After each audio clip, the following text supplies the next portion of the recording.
Tere tulemast kuulama Onkoloogika podcasti teise hooaja esimest saadet. Stuudios tervitavad teid Pille Retter ja Kristel Leif. Täna saates.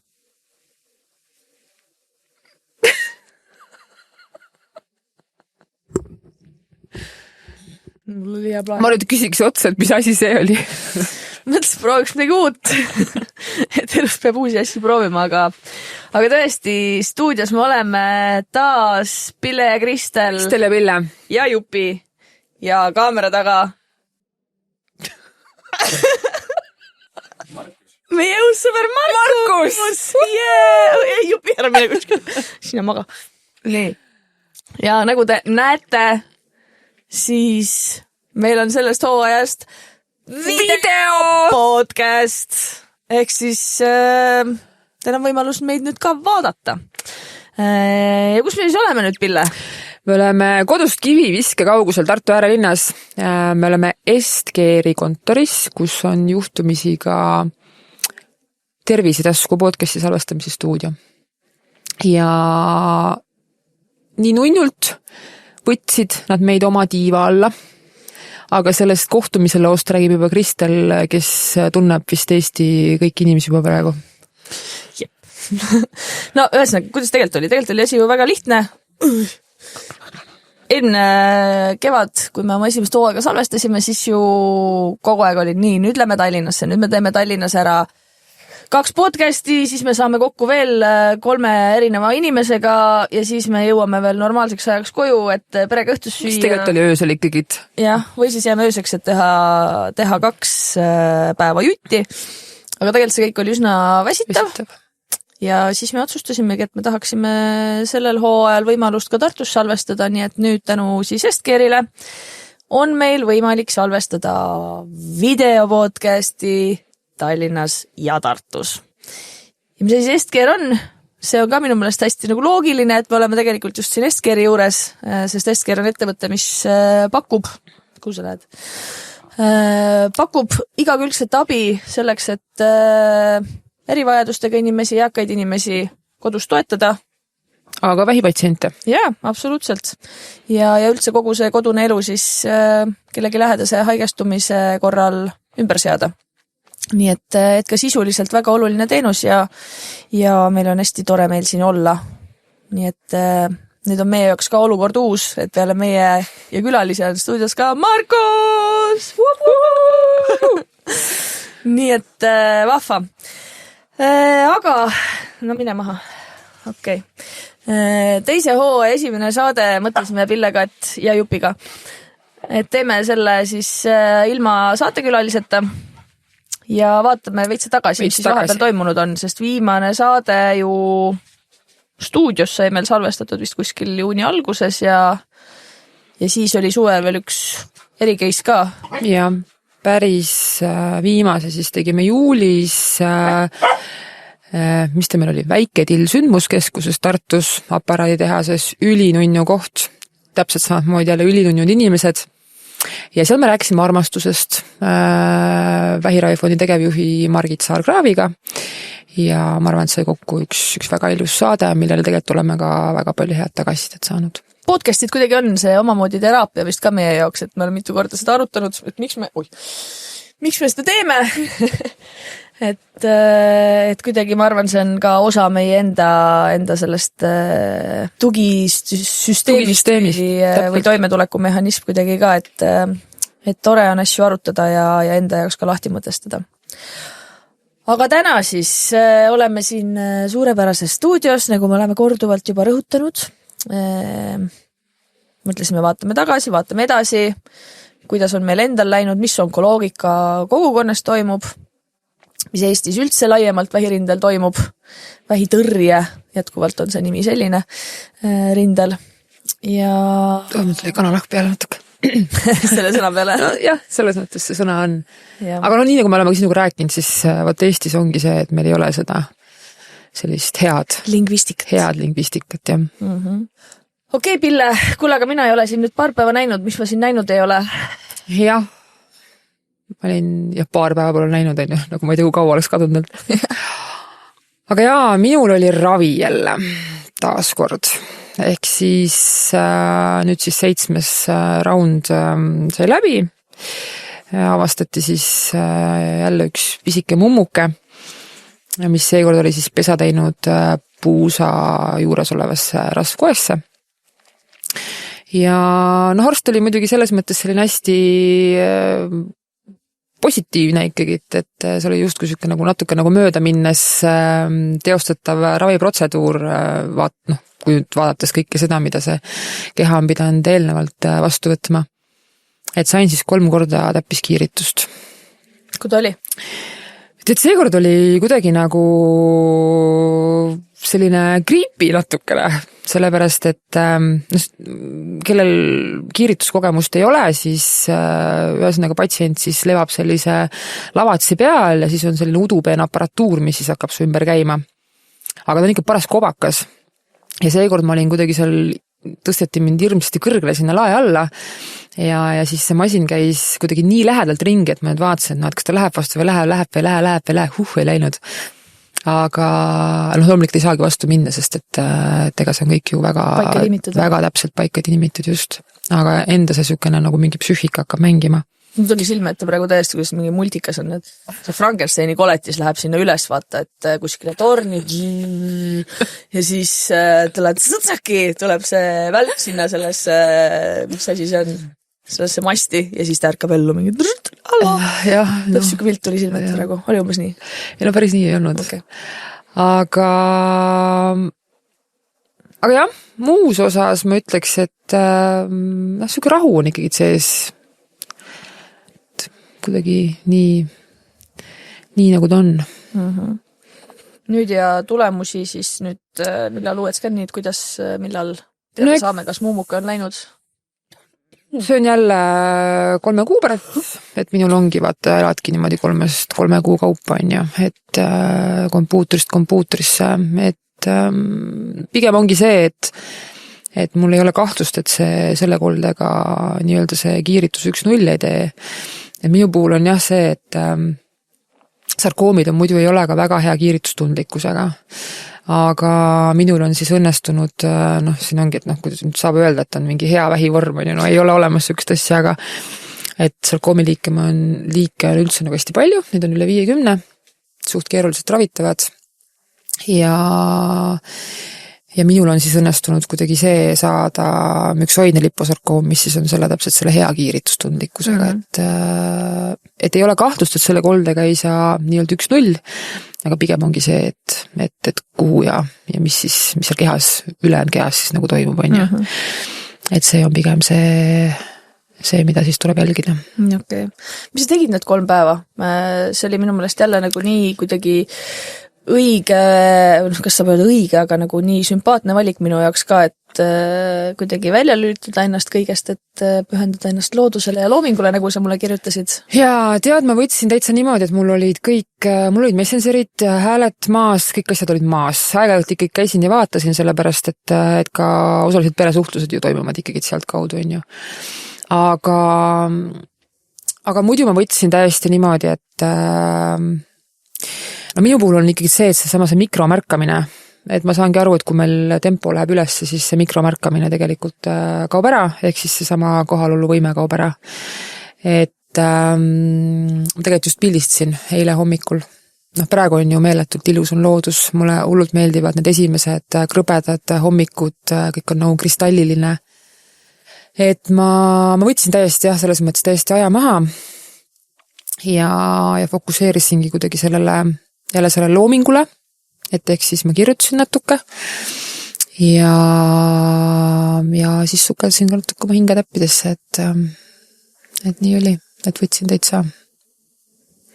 Nii et praegu tulid siia stuudiosse täitsa. Ja ma olen nagu hõljum meil kuskil, jah. Selles mõttes, aga ma mõistangi tegelikult, kui palju ma ise seda vajan, aga ongi see, et kuidas siis panna mingid oma asjad nagu, et kas see peab olema see ravi, mis siin nagu lükkab jälle sinna, on ju, et kuidagi jah, et see siuke tasakaalu otsimine, et kuidas oma elu siis nagu paika panna, nii et kõik su osad oleksid nagu tegevuses.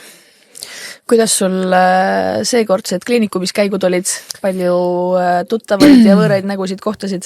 Jaa, tead, sellega on see teema, et nüüd ma kohtasin seal ühte vahvat meesterahvast, kes oli ka meie Onkofestil ja tema oli ju see tegelikult, kes tuli täiesti üksi meie Onkofestile.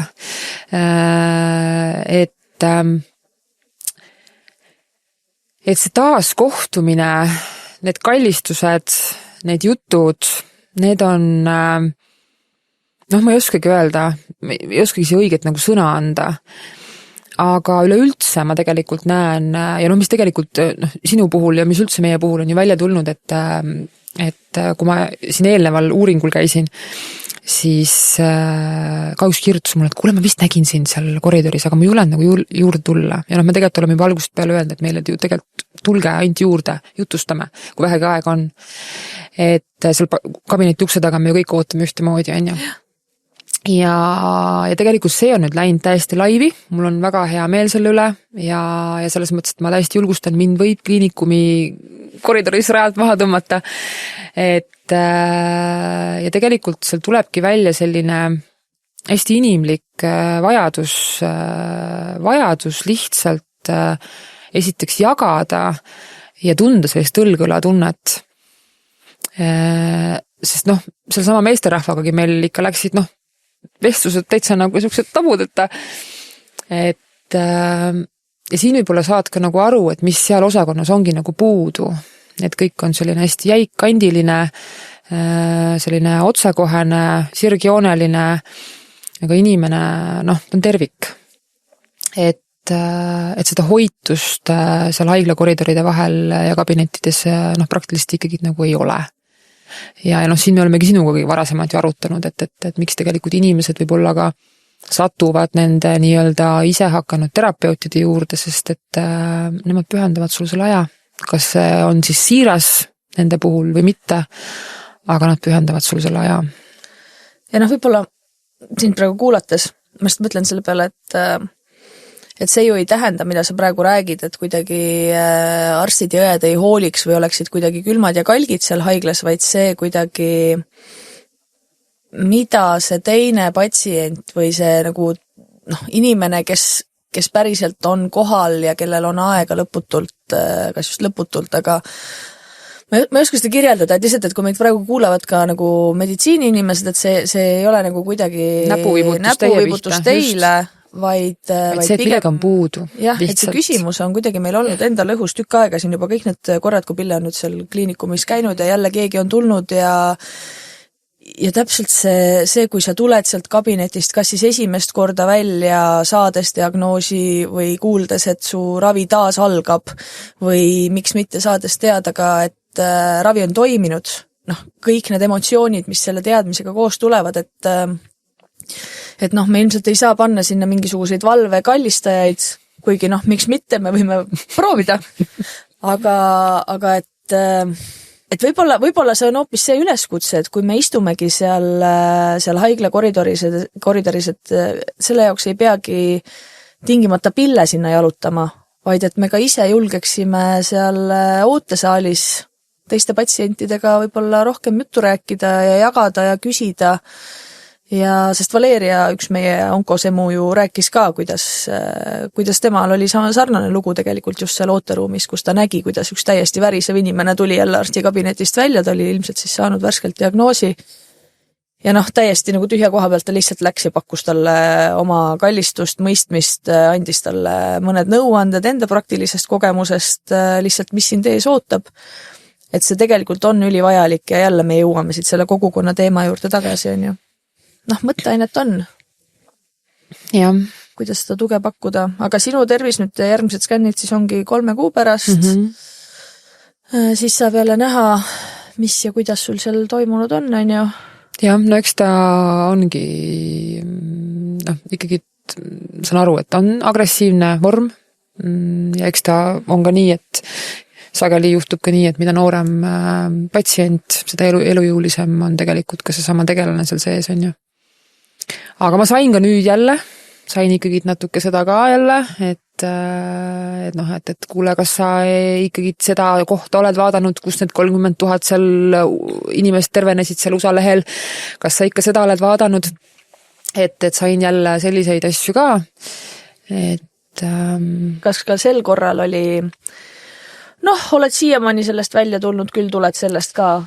Ma arvan, et see tegelikult jääbki kaasas käima, sest et tegelikult seda teist poolt esiteks inimesed ei oska endale ette kujutada ja tegelikult nad ei taha ette kujutada. Ühest küljest ma jälle nagu mõtlen, et otseselt ju nagu ei peagi, aga teine teema on nagu see, et kas jääb midagi nagu tegemata selle foonil, on ju. Et ma alati mõtlen, et mul on veel see homne või et ta ei kao mu kõrvalt kuhugi, on ju. Et mul üks sõbrannagi ütles, et sul ju ei ole otseselt nagu ju, et sa ei ole ju nagu haige, et sind on imelik nagu vaadata, et ma tean, et sul on see diagnoos, et see haigus käib, aga et ma pealt vaatan sulle, et sa ju särad, et eks see vähiga elamine ongi tänapäeval, ravi võimaldab meil seda, et tegelikult pealt vaadates meil ei olegi midagi viga. Aga kusjuures sellega seoses, mul on siuke huvitav pretsedent, jälle see üks onkosemu, kes ise ka Töötukassas toimetab, isegi tema pole kuulnud, et väga oleks ette tulnud sellist olukorda, nagu mul praegu on. Mul sai nimelt siis esimene aasta töövõimetust sai läbi. Eelmisel aastal mulle määrati aastaks täielik töövõimetus. Ja ta oligi poolenisti siis seotud selle silma eemaldamisega, poolenisti psühholoogilise poolega, et nii ühte kui teist. Ja nüüd see sai läbi, pikendasin ära, seekord siis telefoni teel lasin selle ära täita sellel Töötukassa inimesel, tore vastaspool sealt, aga ma ei läinud tegelikult vaatama, mida ta siis selle intervjuu põhjal kirja pani, või ma kuidagi ei tulnud nagu selle peale, et minna veel üle kontrollima. Et võib-olla tegelikult oleks pidanud, ma ei tea, aga mis siis juhtus või miks ma sellest räägin, on see, et 30 päeva on selle töövõimetuse või töövõime, kumb see on siis? Töövõime toetus, töövõimetuse määramine.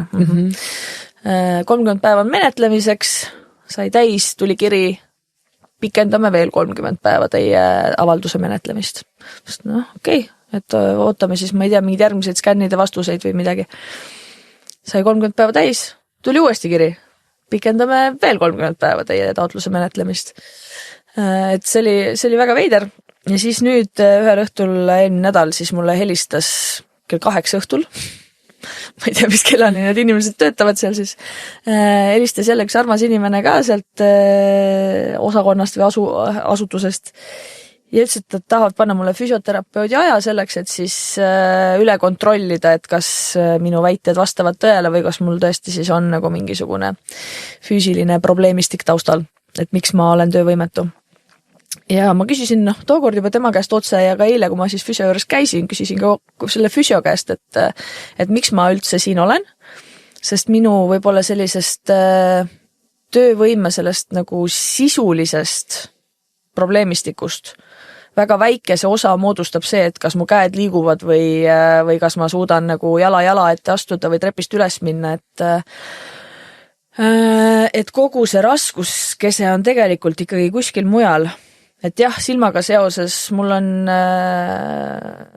on olukordi ja on sageli, kus ma millelegi otsa koperdan või kellelegi otsa koperdan. Või peeglid maha sõidan. Või peegli maha sõidan või teen asju, et ma pean ikkagi liikluses olema oluliselt ettevaatlikum. Et aga need on sellest nagu nägemisvälja vähenemisest, mida sa füsioga ju sellisel kujul ei kontrolli. Ja tegelikult ikkagi ma arvan, see nagu kogu ülejäänud probleemistik on seotud vaimse tervisega, sest kui sa saad 4. staadiumi vähidiagnoosi ükskõik, mis olukorras sa siis vahepeal oled, kas sa oled, mina ei ole ju isegi mitte remissioonis, vaid minu haiguse puhul ei öeldagi, et see on remissioon, vaid see on lihtsalt, et hetkel ei ole märki haigusest. Et nad isegi ei julge mind remissiooni saata. Et kui sul juba see 4. staadiumi diagnoos on, vanasti oli see minu meelest niimoodi, et kui sul see on, siis sul on täistöövõime. Kohe oli 4. staadium, oli kastikesse linnuke ja põhimõtteliselt sa said oma selle toetuse kohe nii-öelda ära saata. Just. et noh, tegelikult ikkagi mis sul psühholoogiliselt kaasas käib, et kui sa räägid ka, et sul sõbranna ütleski, et noh, et sa ju särad, sa funktsioneerid, imelik mõelda, et sa haige oled, et noh, ma arvan ka, et kui mul see silm kuskile vahepeal Uugametsa ei vaataks, on ju, et ega minu puhul ka keegi aru ei saa, et mul midagi viga on pealt näha, sest noh, seda enam, et me ka täna ju figureerime siin kohati meedias, korraldame siin igasuguseid asju, teeme podcasti, et noh, mis töövõimetu inimene, et miks tal seda toetust nüüd vaja on. Aga see on ju see, kus me ennast võtame kokku, kus me tuleme ja teeme midagi, et see ongi see, mida tegelikult ei osata nagu aru saada, et sinu elu muutub selliseks tegelikult täpselt nagu sa parasjagu suudad. Täna ma suudan, aga homme ma võib-olla ei suuda. Ja et see peab tegelikult jääma nagu täiesti sinu juhtida, aga palgatööl käies sa ei saa seda. Sa allkirjastad töölepingud ja ma arvan, et selles mõttes, et noh, mina olen küll nii aus inimene, et ma ei viitsigi hakata neid kärbseid tööandjale pähe ajama, et lähen allkirjastan lepingu ja siis mõne kuu pärast selgub, et tegelikult ma sellele tööle ei sobi, on ju. Et tegelikult see 3 kuu kaupa elamine, sul on kogu aeg kirves pea kohal tegelikult, et vaatamata sellele, et sa võid kõik need asjad enda sees läbi protsessida, aga sa lähed sinna kompuuteruuringule ja sul on sisuliselt juba nädal aega enne seda, hakkab sul juba kerima, et sul on kogu aeg midagi kuklas. Ja samas ongi, et kui ma lähengi sinna 3 kuu pärast sinna tagasi ja sealt tulebki välja midagi ja mul seda töövõime toetust ei ole, noh, siis ma pean hakkama jälle otsast peale kuskilt mingit teekonda ajama, et eks küsimus ei ole tegelikult isegi mitte selles, et me ei võiks tööl käia või tööd teha. Absoluutselt on ju võimalik, aga osakoolmusega tööl on erineva iseloomuga tööd, aga kui me räägime töövõimetuse määramisest 4. staadiumi vähipatsiendile, siis see teadmine, et sul on see olemas, sul on vajadusel see toetus. See on tohutu turvatunde siis, kui tuleb jälle see tulemus sealt skännist, mida sa tegelikult nagu loodad, et sealt enam ei tule või et see tuleb vähemalt kunagi hiljem, et siis sa ei pea hakkama jälle selle peale ka mõtlema, et kuidas otsaga kokku tulla, sest et noh, see toetus on niigi tegelikult väga pisikene, aga selle olemasolu annab jälle sulle tegelikult mingigi turvatunde, et see on üks teema, mis mulle tundub ikkagi veitsa nagu absurd, et ja no selles mõttes, et eks siin on ka noh, ilmselgelt on nagu nii-öelda siis haigel ja haigel vahe, eks ju, aga samas noh, kui see juba onkoloog paneb sinna ära, et metasteerumise risk on kõrge juba oma koetüübilt, siis tegelikult seal ei tohikski olla mitte mingit küsimust, et jah, et seal meil arenguruumi on meil omajagu. Aga noh, nüüd seesama olukord praegu ja tegelikult ju neid erinevaid võib-olla kas just kitsaskohti, aga teemasid, millele võiks justkui tähelepanu juhtida, mis on võib-olla tegelikult suures pildis väikesed muudatused. Neid on tegelikult hästi palju, et noh, iseenesest seesama töövõime teema, see võib-olla eelarveliselt ikkagi on üsna suur vahe, on ju, kui paljudele seda määratakse riigiüleselt, aga igasuguseid selliseid väiksemaid ja suuremaid tähelepanekuid on hakanud nüüd onkoloogika kogukonnast meieni ikkagi jõudma väga palju ja mulle tundubki, et see on nagu nüüd see koht, kus me tegelikult näeme, ilma et me peaks mingit küsitluse läbi viima või nagu mingit tohutut uurimustööd tegema, me näeme, kui palju on seda nagu korduvat mustrit, kas mingisuguse, ma ei tea, kodulähedase raviga seoses, kas skänni tulemustega kas skännide tulemuste ooteajaga seoses on ju, et kas see on tegelikult normaalne, et ma ei tea, ajukasvajaga või tähendab väga kõrge jälle riskiga metastaseerunud patsient et kui sa oled juba nii-öelda 4. staadiumi diagnoosiga patsient ja sa ootad oma nii-öelda kompuuteruuringu vastust 1,5 kuud. Just. Et see on ikka nagu, me teame ju, et vähk on meeletult aegkriitiline haigus, on ju, et ja noh, on ka palju mingid siukseid väiksemaid asju, mis muidu jäävadki kuhugi õhku rippuma, aga miks ma sellest räägin praegu, ongi see, et kuhu me nüüd selle suvega ju tegelikult veel jõudnud oleme, ongi patsiendi huvikaitse temaatika. Et kui me alustasime veebruaris seda podcasti, siis me alustasime mõttega, et noh, jagame oma lugu, võib-olla on kellelegi toeks, on endal huvitav, aga sellest kogukonnast ja kõigest ongi nüüd välja kasvanud tegelikult hästi selge vajadus kuna meil on täna juba ligi 3500 inimest selles Facebooki grupis, igasugu muud toredad suhtlusformaadid, kooskäimised, info vahetamised, et see info nüüd ei jääks lihtsalt sellesse gruppi kinni, vaid mis on siis need nagu teed, mida mööda see info jõuab vajalike osapoolteni ja kui me hakkasime otsima, siis jälle tegelikult päris keeruline on seda õiget nagu ust üles leida, et kuhu koputama minna, et infot edasi anda nii, et see lihtsalt ei jääks kuhugi riiulisse sinna, et sellepärast me oleme siin ka nüüd jälle meile omaselt käinud ja uurinud ja küsinud ja proovinud aru saada, et kuidas asjad selle huvikaitsega on ja üleüldse kodanikualgatustega. Ja me selgelt näemegi, et tegelikult on oluline luua ka vähipatsientide kontekstis nüüd mingisugused toimivad loogikad, süsteemid, võrgustik selleks, et patsientide tagasiside jõuaks nii haigla tasandini, jõuaks, ma ei tea, Tervisekassasse, Sotsiaalministeeriumisse, seda enam, et me ju räägime patsiendikesksest tervishoiust, kõik need osapooled on väga huvitatud vähemasti susõnaliselt sellest, et see info sinna jõuaks, et me püüame oma kogukonnaga siis nüüd ka. Ja üleüldse ühiskonnas laiemalt ka võib-olla tõstata sükest ka natuke nagu mingit väärtuste küsimuse teemat, on ju, et kui näiteks seda sama kompuuterpilti loeb üks inimene, eks ju, aga me kõik teame, et kõik inimesed, seal on see eksimisruumi on alati ja jääb alati olema. Aga samas meil on rahanduses, pangas loeb sularaha 2 inimest, on ju. Et kus, nagu ma saan aru, et jah, et seal haiglas oleks sellel pildil topelt lugemine, siis siin on vaja topelt ressurssi jälle, aga see on täpselt see jälle, et kuhu me ka ühiskonnas oma need nii-öelda väärtused ja fookused nagu suunama, on ju. Et mis on mis kaaluga.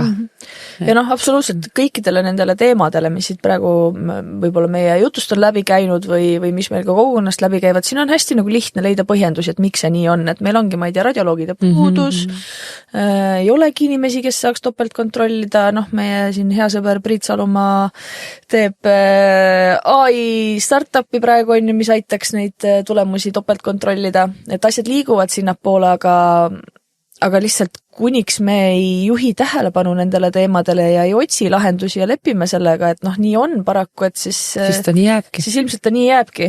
Et eks ta natuke kindlasti on ebamugav ka nendele inimestele, kes siis lõpuks selle baasilt peaks mingeid muutusi tegema, aga ma arvan, et see on vältimatult oluline ja me tegelikult eestlastena oleme ikkagi väga selline kannataja rahvas olnud alati, et see mõisavalitseja seal siis paneb veel koormisi peale.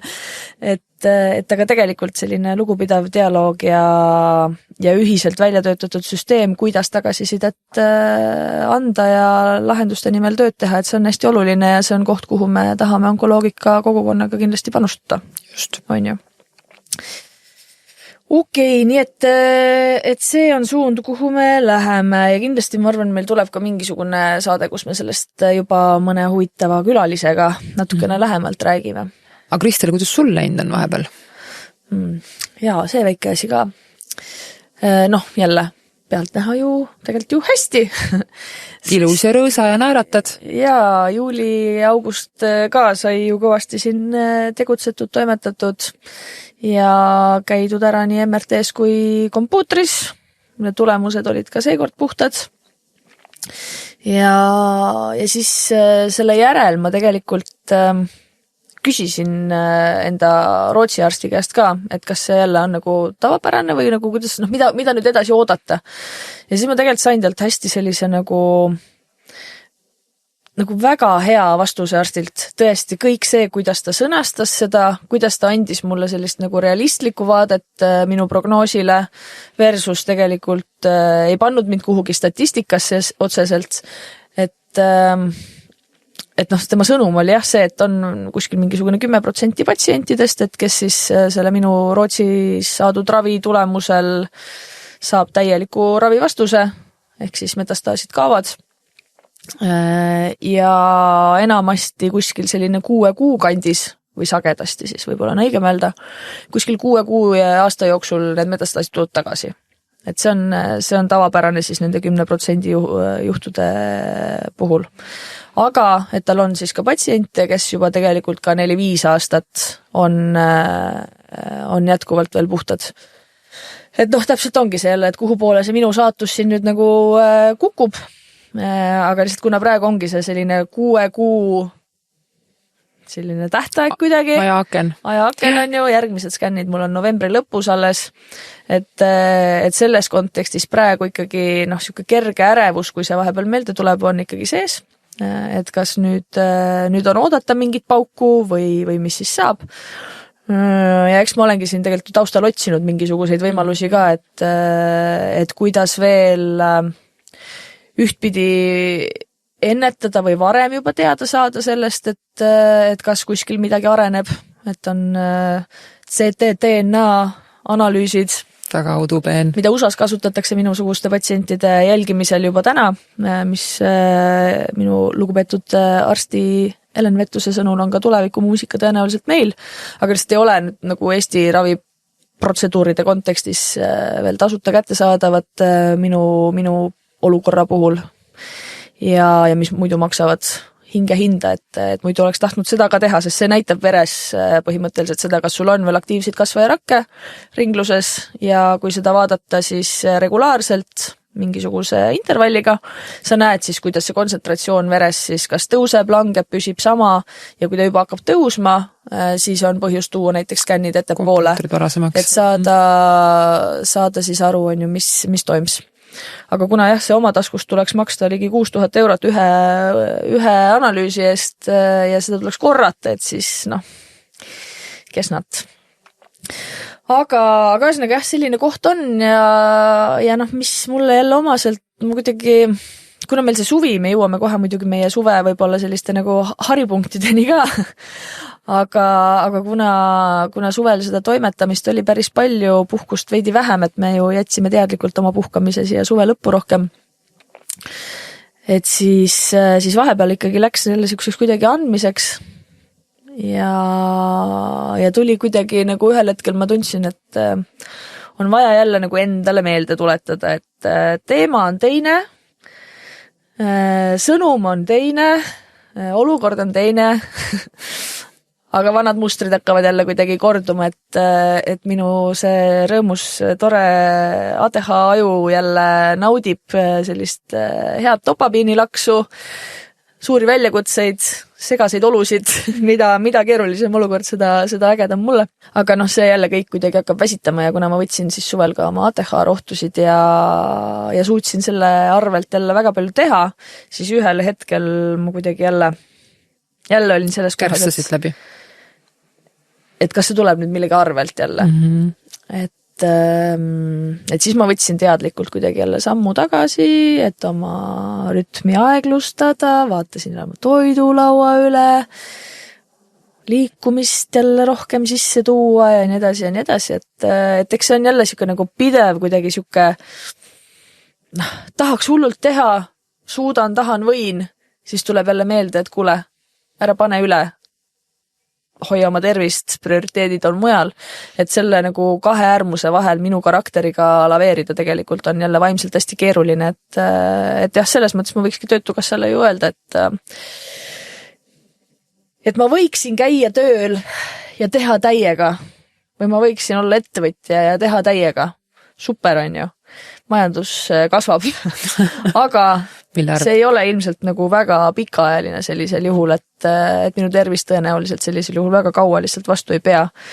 Et see enesehoid ja aeg enda jaoks ja aja mahavõtmine siis, kui ma tunnen, et selleks on vajadus ja korrektuuride tegemine, et see kõik on nii oluline. Aga mis sinu pelgupaik on?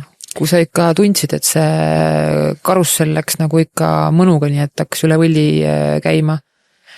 Et kui sul piduri paned, siis mis see sinu mekka on, rahumekka? No ikkagi, kui ma taastan füüsilise aktiivsuse, see, et ma lähen jälle sinna vetsa vahele koeraga, nüüd ma jõudsin ka jälle jõusaali vaikselt katsetama, on ju, et igasugune värskes õhus liikumine ja üleüldse liikumine on see, mis kohe annab närvisüsteemile sellise hea sõnumi. Loomulikult jälle toitumine sinna kõrvale, et oleks hea ja kerge ja regulaarne ja kuidagi, ja mulle meeldib, tegelikult ma tunnen, kuidas nüüd, me käisime ju siin Pille, kui sa ei mäleta, me käisime ennast natukene putitamas ju ka septembrikuus, et peale seda ma nüüd tunnen, kuidas ma jälle nagu naudin ka söögi tegemist, et ma vanasti väga armastasin retseptide katsetamist, söögi tegemist, aga see kõik oli kuidagi nagu nii üheülbaliseks läinud. Aga nüüd peale see oli seda... täielik kunst. See oli ikka täielik kunst, et... Aga kus me siis käisime? No esiteks, kui mina seda treppi nägin, siis mul appikene need emotsioonid jälle sees. Aga me võtsime onkosemudega siis täiesti 4 päevaks aja maha ja ma olen Kristel sulle nii tänulik, sest et sina tegelikult torgunnisid selle, et noh, sa oled, ma olen ennem sulle kõik öelnud, sa oled see liim. Et sina oled see liim meie kõigi vahel.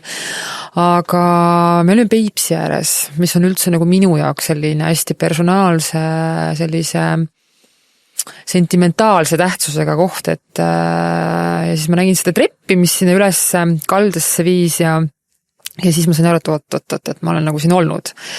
Ja me olime Alajõel siis endiste Kohtla kaevanduse suvilate aladel, kuhu siis...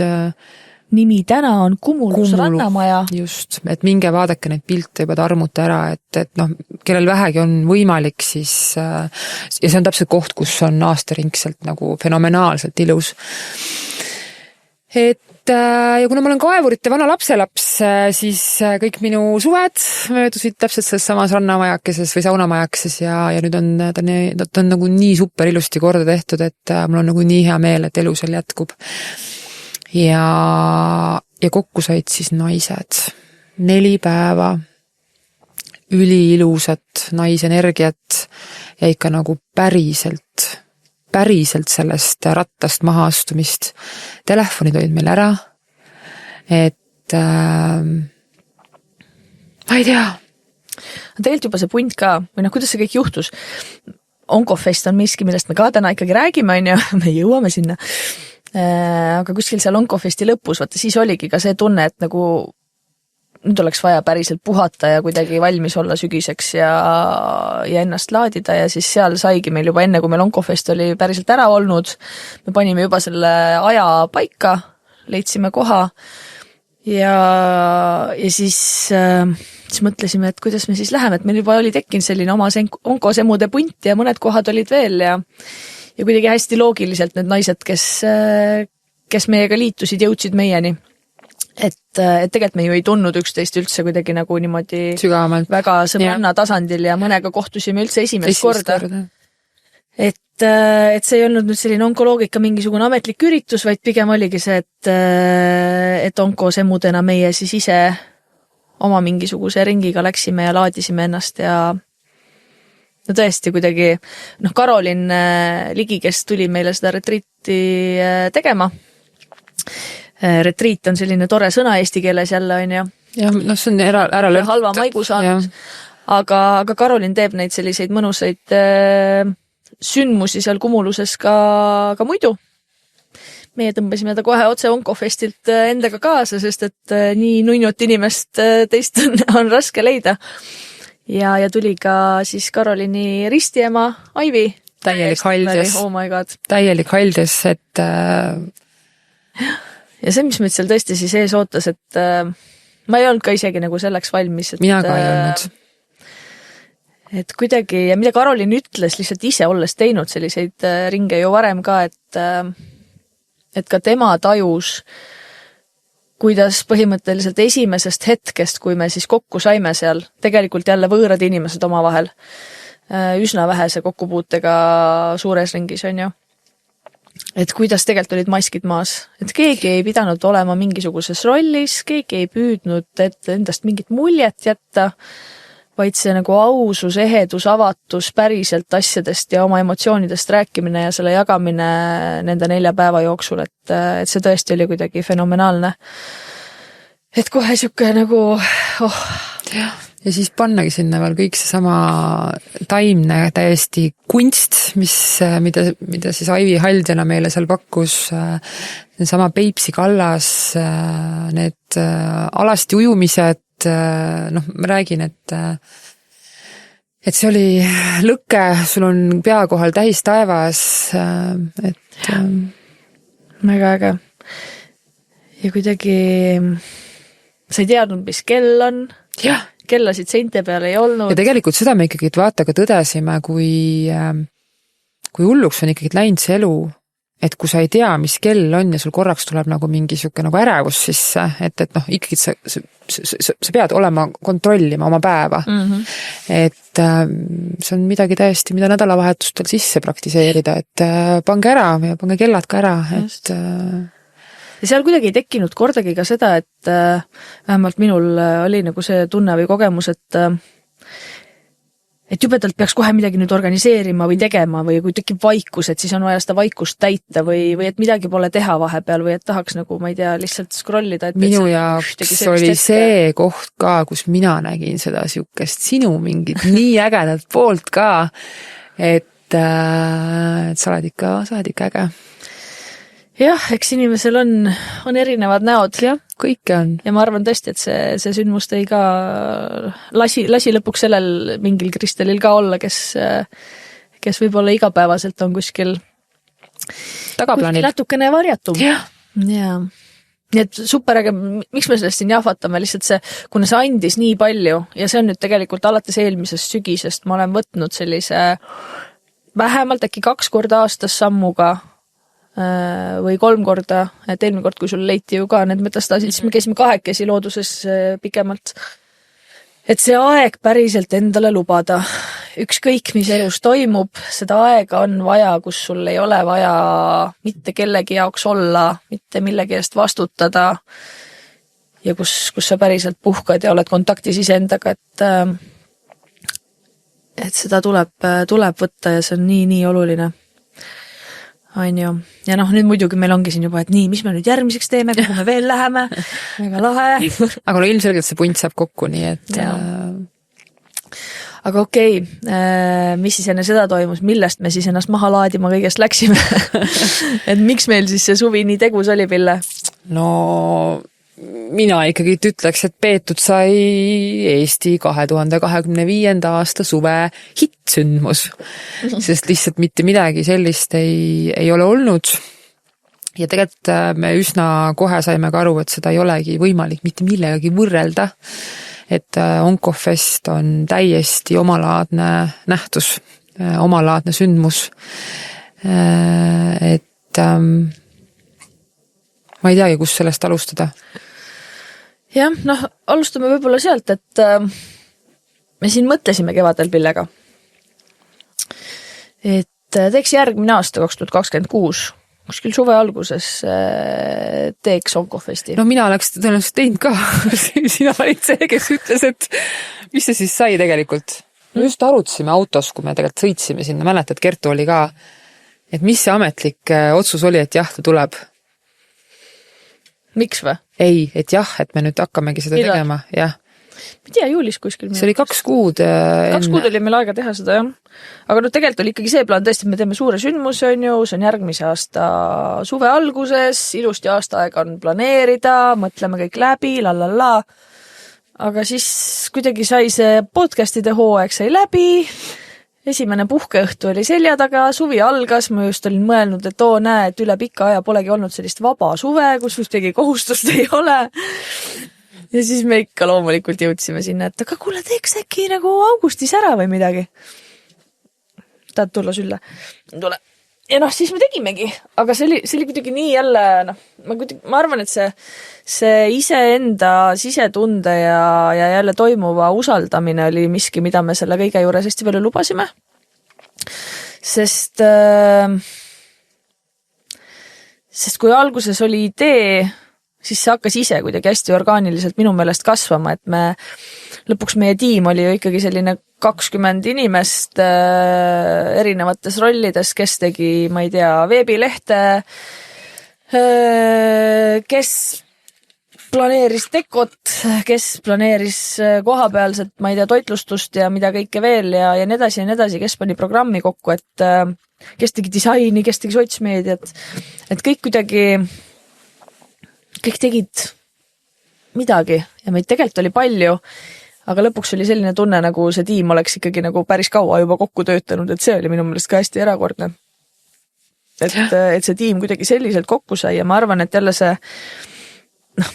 nagu miks keegi seda tegi, mis põhjusega need inimesed kokku said. Ja hästi oma unikaalne põhjus ka, et...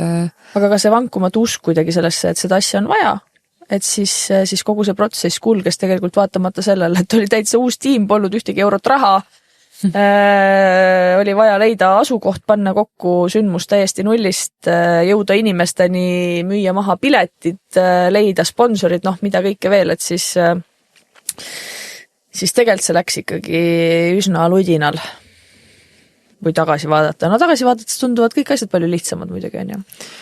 Ja ei, eks ta ikka vahepeal, see tempo, kuna suhtlust oli vaata nii palju, siis eks ta ikkagi võttis algus, ikkagi mingi hetk korraks nagu täitsa läbi ka, mina veel eriti, mina selline uimane inimene. Aga ikkagi ma mäletan seda sama, juba seda esimest, kui me seal Oiu oli see koht vist, eks ju, kui me ju seal, kui me Oiu sadamas vaata ikkagi juba kokku saime, need esimesed suplused seal tegime, et ühesõnaga siis juba said aru, et siit ikka läheb täiega edasi. Aga mis see Onkofest oli siis? Inimesed jälle, kus ma käisin nüüd vahepeal, Mikker on siin, hallo. Mis see siis oli? Appi. Minu arust sai täpselt selline, nagu mina olin oma peas tegelikult ette kujutanud kuidagi, et see tunne oligi see, mis oli kõige tähtsam minu meelest lõpuks. Ja ma arvan täpselt nii, nagu ka Kristjan ütles, et ta ei ole ammu käinud ühelgi sellise sündmusel, kus oleksid maskid nii maas, et kuidagi selline üks olemine tekkis nagu, et see... Nagu laulupidu? Meil tuligi laulupidu seal ju. See tekkeline laulupidu tuli meil seal veel pärast. Aga kuidagi nii, et vaata, iga inimene on oma loos. Ta on hästi erinevas kohas, aga samas on ta kuidagi nagu ühes kohas jälle. Et ühesõnaga see mõistmisruum ja see, kuidas tegelikult ikkagi neid teemasid ka nagu ahmiti, et üldse see teemadega kirevus ja kõik see, mida me tegelikult seal nagu pakkusime. Aga ega loomulikult, kuigi selle sündmuse NPS, Net Promoter Score, oli vist 98%, ehk siis peaaegu kõik inimesed soovitaksid 10 palli skaalal 10-ga, 10 tõenäosusega seda järgmisele inimesele ja mõni üksik siis 9-ga. Siis tagasiside oli hästi-hästi positiivne, inimesed kõik jäid väga rahule ja me ise jäime väga rahule, aga tegelikult seal oli ka väga palju õppimiskohti meie jaoks. Ja see oleks ka imelik, kui ei oleks olnud. Et me tegelikult selle esimese festivaliga püüdsime ikkagi väga palju varasemaid tühimikke korraga ära katta, et kõik teemad tundusid võrdselt olulised, tahaks teha seda, pidime 3 päeva pealt tooma ootamatult 2 päeva peale selle sündmuse, et seal oli igasugu veidraid olukordi ka, et kus ühel hetkel lihtsalt esimene koht, kus me pidime selle sündmuse tegema, teatas, et te ei saa siin sündmust teha ilma igasuguse põhjenduseta, meil oli kõik kommunikatsioon juba väljas. Et me ei tea siiamaani, miks me ei saanud, aga siis no siis oli nii. Tuli reageerida ja leida uus koht ja tõesti see, ma mäletan, kui me esimest korda siis kui see nagu programm pihta hakkas, kui me lavale tulime sinuga, ma hakkasin lihtsalt lohutamatult nutma lihtsalt, sest et nagu emotsioonid olid kuidagi nii kõrged ja mitte üldse nagu, et see on nii, ma ei tea, nii kurb või ma ei tea mis, vaid nagu see tunne, kui sa tuled sealt lava peale ja kuidas need inimesed, kes istusid kõik seal meie ümber, kuidas see tunne, et nad on kõik nii omad ja et nad on kõik nii päriselt kohal.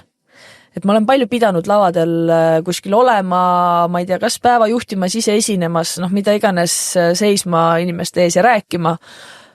Aga sellist, ma isegi ei saa öelda publik selle kohta, aga sellist toetust ja kohalolu inimeste seas, kes on selles sinuga koos, ma ei ole kunagi elus kogenud päriselt. See oli nii võimas lihtsalt. Ja see tõmbas nagu niimoodi need kraanid kohe lahti, see tänutunne, et sa saad olla siin nende nagu oma inimeste keskel ja ometi nad olid tegelikult ju kõik võõrad.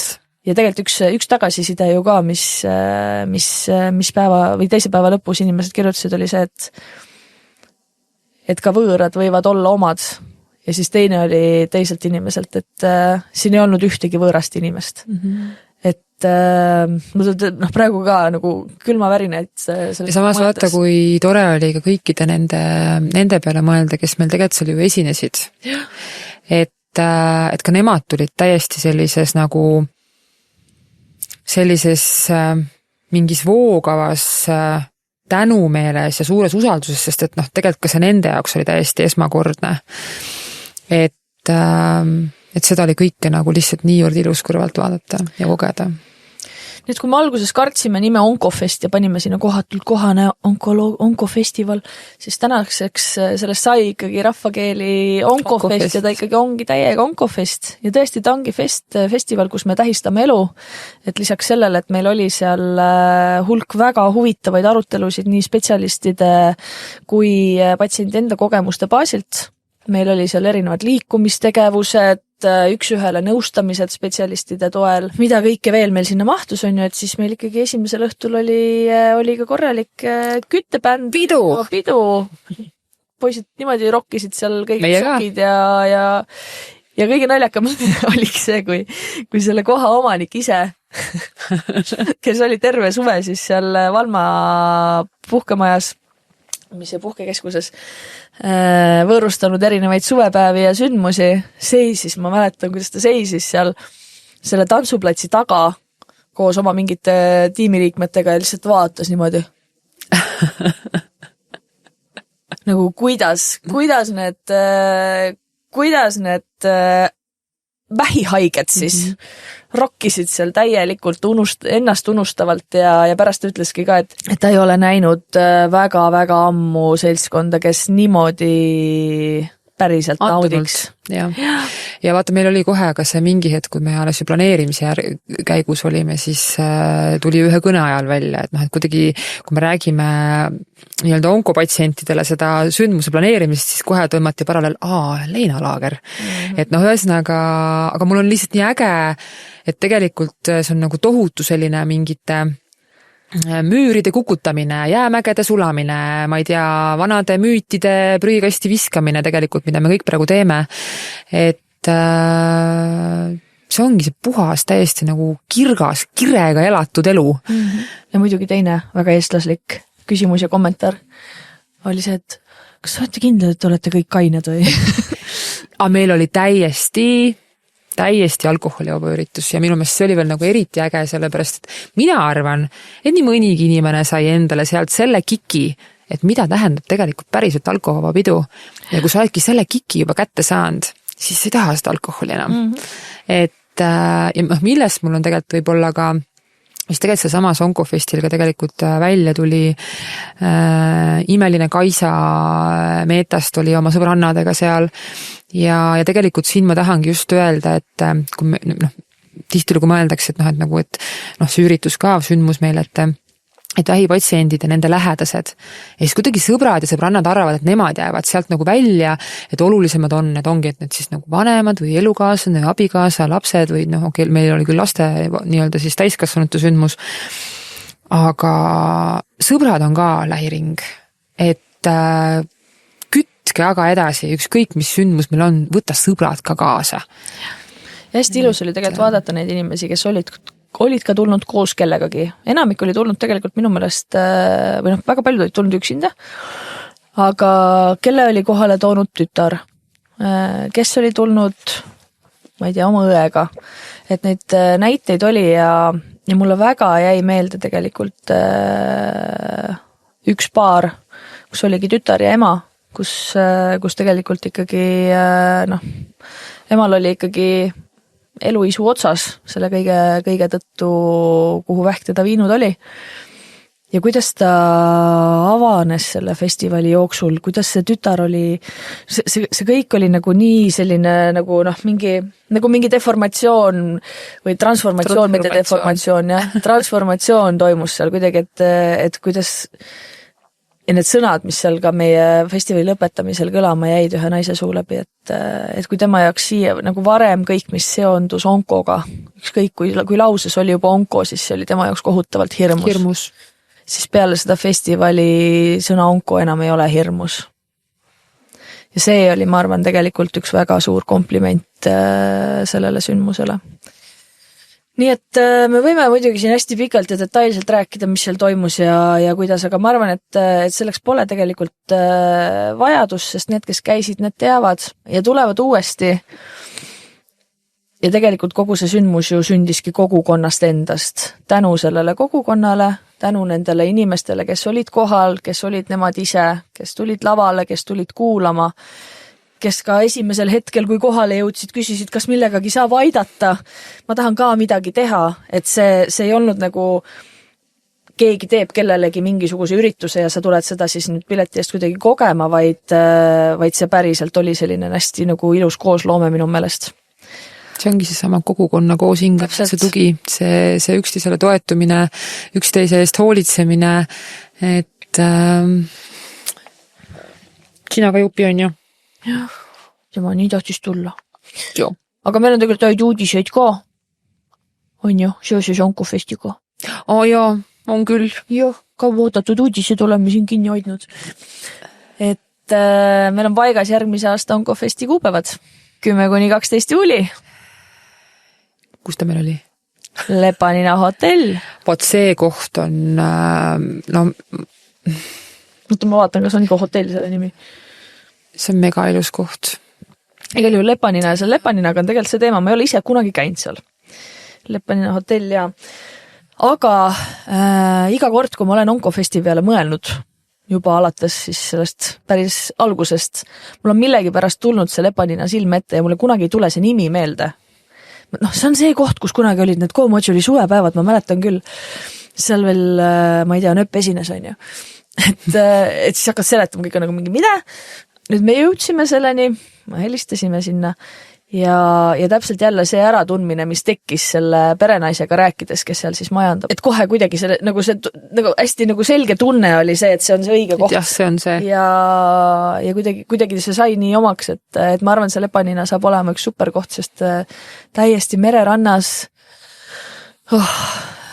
palju erinevaid majutusvõimalusi, kus me saame arvestada siis sellega nii-öelda patsiendi või meie väikondluste vajadustega on ja igasugused muud toredad asjad, mis me seal teha saame, Tallinnast, Tartust sama pikk maa sinna sõita, mõnest kohast võib-olla natukene pikem, aga ka saartelt täitsa okei tulla, et koht on paigas, kuupäev on paigas, loodetavasti on õige varsti paigas ka meie peaesineja.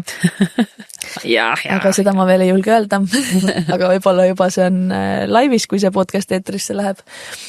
Aga igal juhul Onkofest tuleb ja minu soovitus on küll, et ärge sellest ilma jääge kirja omale. Et ja ärge kõhelge, et tulge lihtsalt kohale.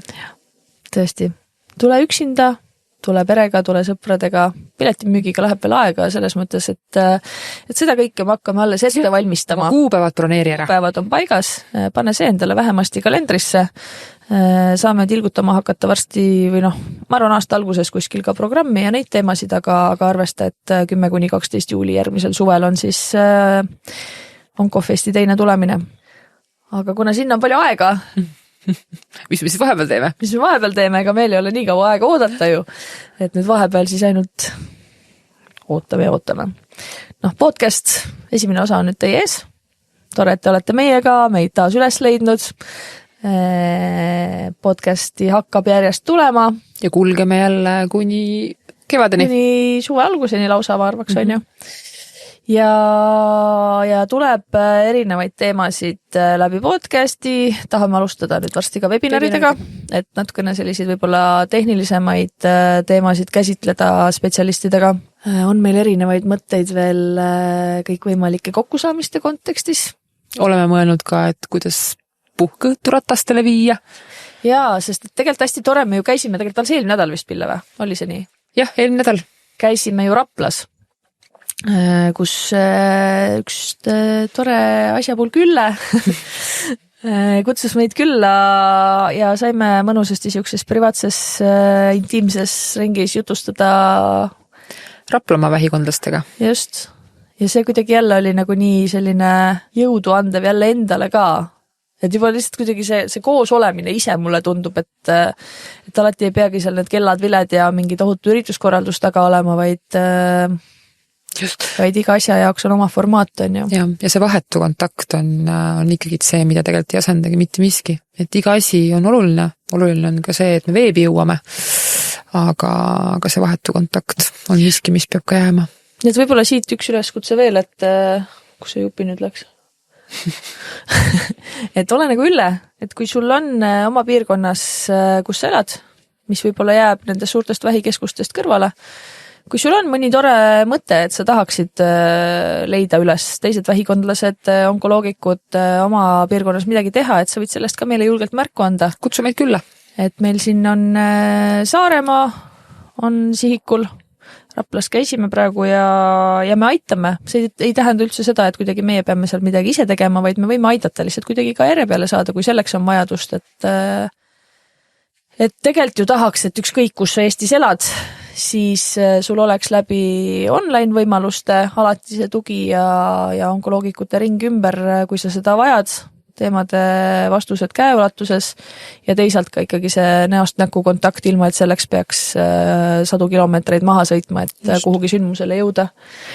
Nii et mõtleme järjest rohkem ikkagi selle peale, kuidas jõuda ka väiksematesse Eesti piirkondadesse. Ja mis siis veel? Meil on siin nii palju plaane jälle, et meil on vajagi tegelikult nüüd teha korralik inventuur. Jopi? Tule siia. On loigu oht. Et me peame hakkama oma saadet kokku tõmbama, koer tahab pissile minna. Et meil on palju plaane ja plaane on palju, aga plaanidest üksi on vähe, tuleb tegutseda ka. Ja tegelikult eile oli hästi tore lugu veel.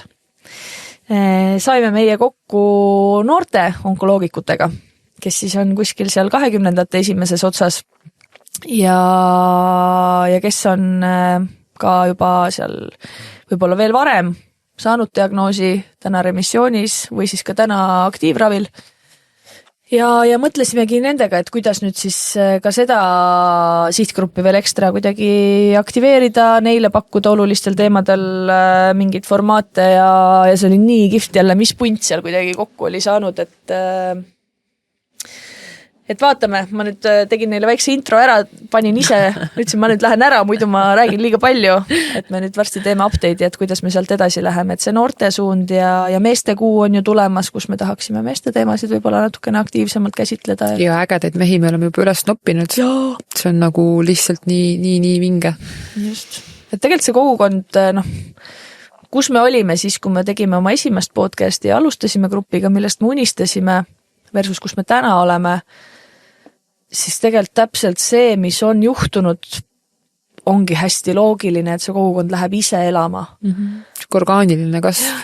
Et järjest tekib tegelikult neid inimesi, kes tahavad anda, kes tahavad luua, kes tahavad panustada, kes tahavad ka olla selleks liimiks ja midagi kuidagi käivitada ja panustada, et see on hästi-hästi tervitatav ja kui teil see mõte on juba peast läbi käinud, siis ärge üldse nagu hoidke ennast tagasi, kirjutage, joonistage, mõtleme, aitame kaasa ja see kõik lõpuks on ju üks nagu meie enda onkokogukond, et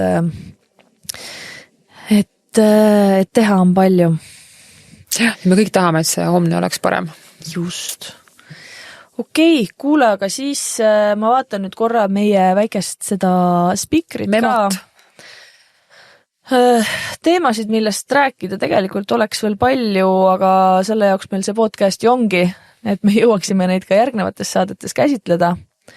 Aga ühe veksli, ma arvan, podcasti osas me saame siin veel välja käia tegelikult. Et sel hooajal kindlasti jõuab ka rohkem patsiendi lugusid. Jah. Et ei tahaks kutsuda inimesi ainult sellepärast, et on mingis valdkonnas ekspertsus, mis kuidagi meiega kokku puutub, vaid rohkem neid igapäevalugusid ka patsientidega. Ja seda nii podcasti kui ka meie blogi formaadi kaudu on ju. Sest iga lugu on unikaalne, iga teekond on unikaalne ja kindlasti ka eri paikmetega. Täpselt. Siis vaataks süvitsi kuskile sisse.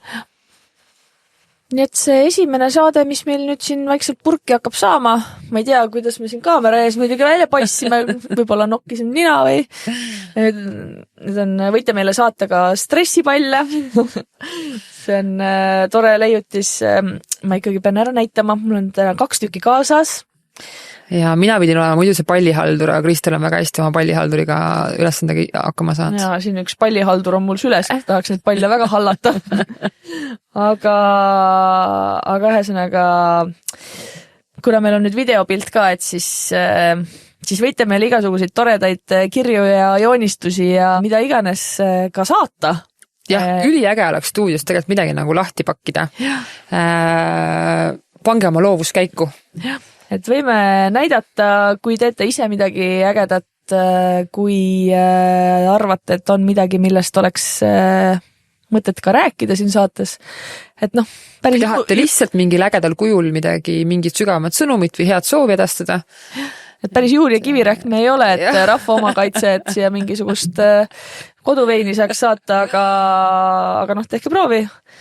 Aga igal juhul vaatame, mis me selle videoformaadiga ka peale hakkame ja kuidas me seda siis saame ära kasutada, et täna me veel harjume sellega, et kuskil mingid kaamerad ka veel lisaks mikrofonidele surisevad, nii et ma loodan, et me päris veidrad ei olnud.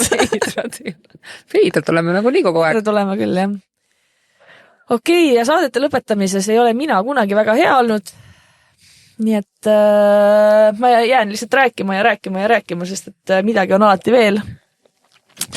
Aga ma arvan, et vist nüüd ongi aeg äkki kokku tõmmata. Aga siis me võtame kokku, nii nagu megi eelmist hooaega kokku võtsime või? Ja nagu ma ütlesin, ma ei ole saadete lõpetamises väga hea, et kui teil on veel ka mingisuguseid ootusi sellele podcasti hooajale, külaliste osas, teemade osas, laiemalt ettepanekuid onkoloogika kogukonna mõistes, mida me võiks korraldada, teha, kuhu oma tähelepanu suunata, siis kindlasti hei@onkoloogika.ee ootab teie kirju ja joonistusi ja meie nüüd tõesti võtame selle saate kokku, Pille. Ja ütleme teile, et elusat elu!